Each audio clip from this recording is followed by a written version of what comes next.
The idea is to put some emergency care and have that available at that site. And the reality is that when we build it, we're probably right now we see 110,000 patients a year, right, between the two emerges, and then we have a lot of those people, getting older and everything else, that we may have more demand. It's really hard. I mean, we got projections and we've got numbers, but it always seems to me that we get busier and busier every year. A lot of times when I'm working, I'm seeing people in the hallways. It's not uncommon for me to work my whole shift and totally treat people in the hallway, and where they've been offloaded or on a paramedic stretcher and never actually make it into one of the bays that we're supposed to see them in the emergency department. So I think we have to be creative and innovative and think of how we're going to be able to manage all of these people and deal with them. And some of the things we're trying is to put more chairs in and move the waiting room inside, because we get sick too, and we've got families too, and we're worried about them. And what really bothers me is someone who's really sick with abdominal pain or something that's less acute, meaning that they're breathing and they have a pulse, right? And those people are waiting hours and hours, for me to see them, right? And so we need to do something that fixes that. And we have 10,000 patients a year that are brought to us with chest pain. And of the 10,000 patients, 300 will have currently having a heart attack that we have to open the artery using angioplasty. And we have about 5,000 patients that are brought to us who are having a stroke. And of that, 600 are in the window that we can do a procedure or give them a clotbuster drug. And of those, 50 are eligible. And so we have a lot of patients that we need to make a decision about right away. Trauma, same thing. 5,000 trauma patients a year, 300 are severely injured. And so we need to do a lot of tests up front. And so there's a lot of challenge to see those patients in minutes. We have to put airways in for them to breathe. We have to put them on ventilators. We have to give them drugs. We have to do procedures, put chest tubes in, things like this.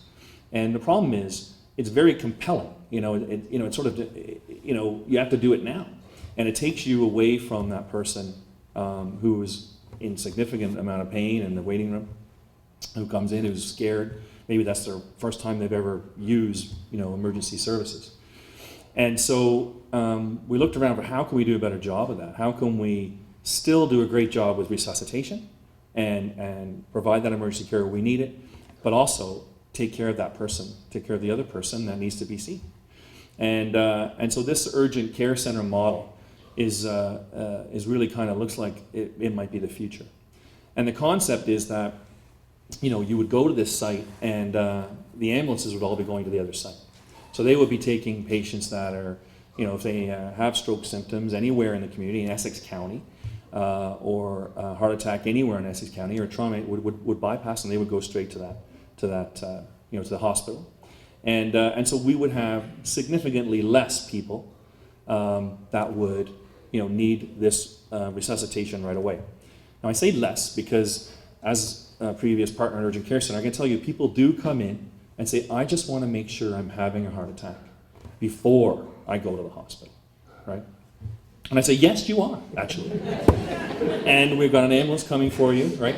And so that will still happen. I'm sure that will still happen. There will be people that are in denial, or and so that will still happen. And so it's important at this site, when you think about it, that you have the people that have the skill set to take care of that. So you still need emergency physicians, emergency nurses, and all of that stuff. We need to take care of something because, believe it or not, today, half the people having a heart attack actually still walk in to the emergency department and don't call 911, right? And many of them drive in and pass out, on the way in. So we see these things all the time. So it's important that we have that. By being part of the hospital, the other piece it gives us, not only does it give us certified, qualified, and credentialed staff, it gives us access to all the things that are in the hospital, meaning all of the specialists that work there.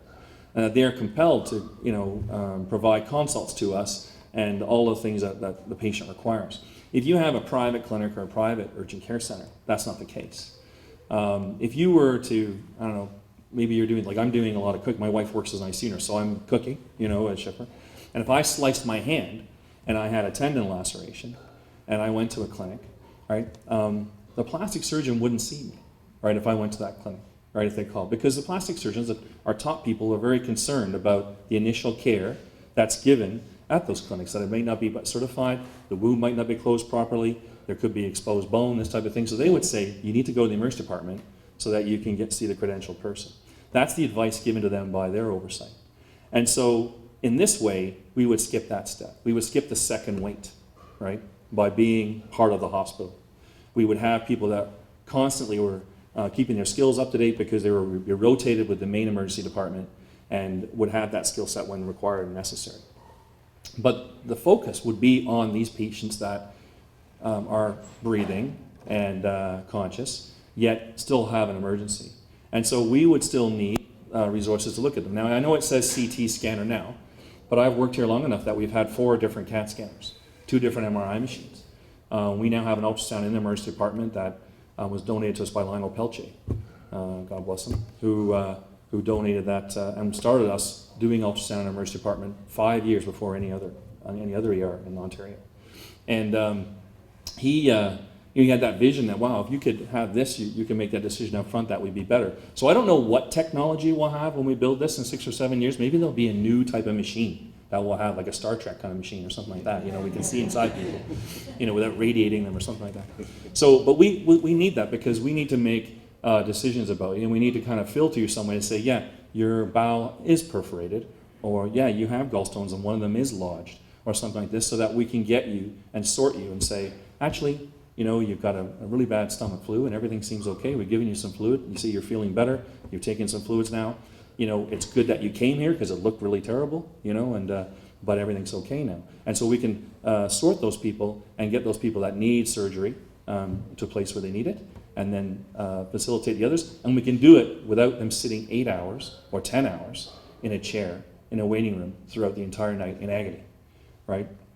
And so I think we have to plan for the future and plan for that. So this is the kind of thing that this urgent care center would give us. It gives us the ability to provide emergency care to the overwhelming number of patients in a more really efficient manner and in a safe manner.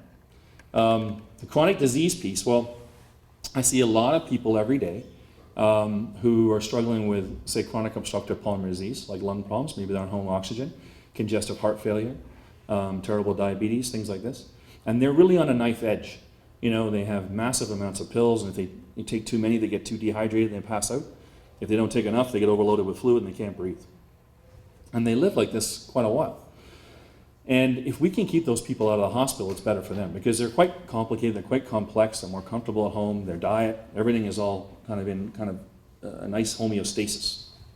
And we've found, looking at our patients, that there's a number of patients that look quite sick when they come in, but if we can aggressively get the fluid out of their body, resuscitate them, get an echo right away, have them see a cardiologist right away, and adjust them, we can get them home within 24 hours.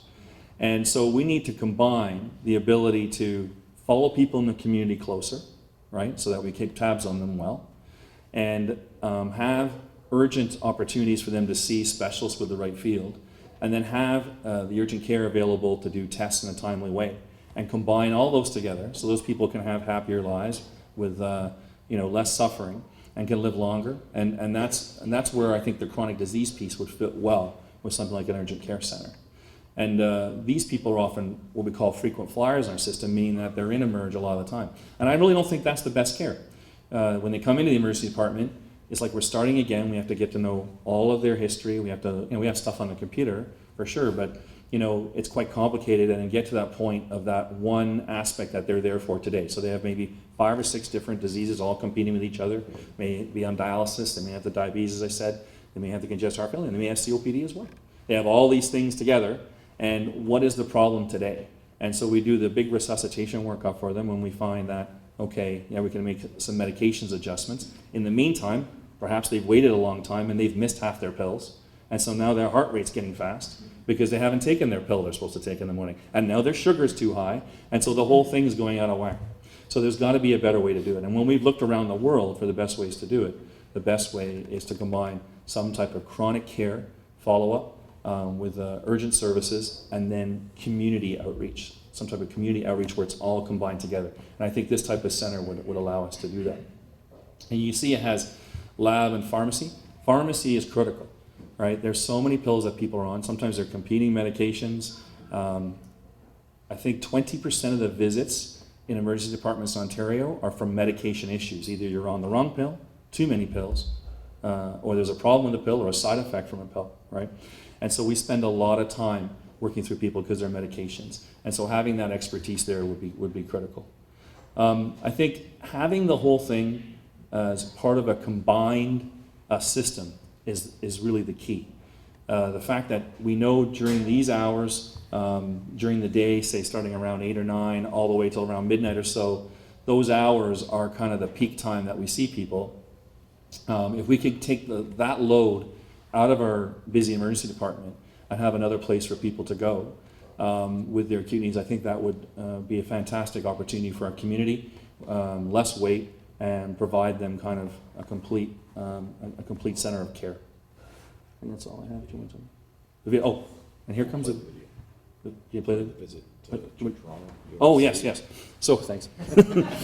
So I went to Toronto, and they actually had one of these urgent care centers going, and because I was a bit skeptical because we had one, and I thought, well, the specialist, but they might not call you back or this type of thing, and so no, like they've got all that, and it's part of the hospital, and they abbreviated a lot of the charting, they made a lot of efficiencies, and they had it set up.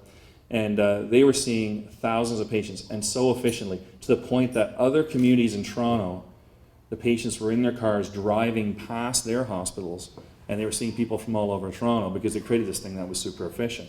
So I think it provided a really good model for us and to kind of follow, and that someone else is sort of doing this work. And there's a video outlining it.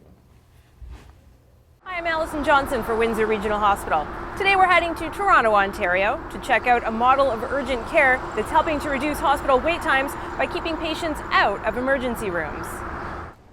Welcome to the Queensway Urgent Care Centre. It's a former hospital that closed in the late 90s. Today it's run by the Trillium Health Partners Hospital, and the old emergency area is used to treat patients with serious but non-life-threatening issues. It's an emergency services center that provides care to a focused segment of patients, and it's those patients that are less sick or have less acute medical issues. It's not a center that's open 24 hours a day, and we do not receive ambulances like an emergency department would. But they do treat 65,000 patients a year here, and these are patients who might otherwise be stuck waiting in the hospital's nearby emergency departments. So the goal is to provide a strategy to help with emergency department wait time reduction. We've developed an alternate site of care that's appropriate for many patients that don't necessarily require the resources and everything that goes along with running an emergency department. And they can get their results right away. This model is working so well, a group of Windsor Regional emergency care leaders came along for the tour today to check it out. How far can you actually move that?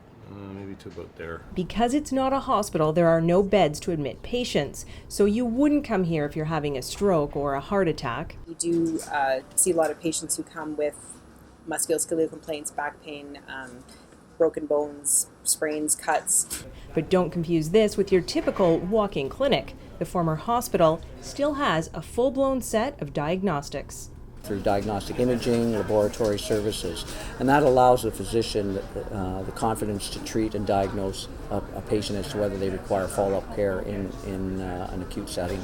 If it's a cold, if it's a flu, if it's an earache, then that's more for the walk-in clinic. But here we look at people with suffering headaches or nausea or abdominal pain, something that can't be easily diagnosed without supportive diagnostics. Staff are all emergency trained, and working at both the acute site and the urgent care site gives staff the ability to keep up their skills and to be able to rotate and enjoy a little bit of variety. All right, so say I've broken my wrist and I go to the Credit Valley Emergency Department right now. How long can I expect to wait to see a doctor and be out the door? The average wait time could be from beginning to end about 4 hours to come in, get your diagnostics done, see the physician, and treatment, and by the time you leave. Okay. Same injury, I come here. So it would be significantly less time, where our average time for lower acuity patients could be 2.5 hours. Again, it depends on why you're coming in. So possibly half the time to come here. Could be, yep. shorter wait times than a hospital emergency, and more advanced treatment than a walk-in clinic. We like to say this is the best kept secret in the Greater Toronto Area. And it's a model that could have legs closer to home, as this group sets out to map out the future of our emergency healthcare in Windsor-Essex. They still have the ultrasound, the CT scan, and from this, it becomes more than a walk-in clinic. It becomes somewhere where real medical decisions can be made, and that takes the burden off the department where patients need to be admitted. And I think we can take some aspects of that away from our model of Windsor and incorporate that in our design, and I think we can kind of win from coming here today and seeing how they do it.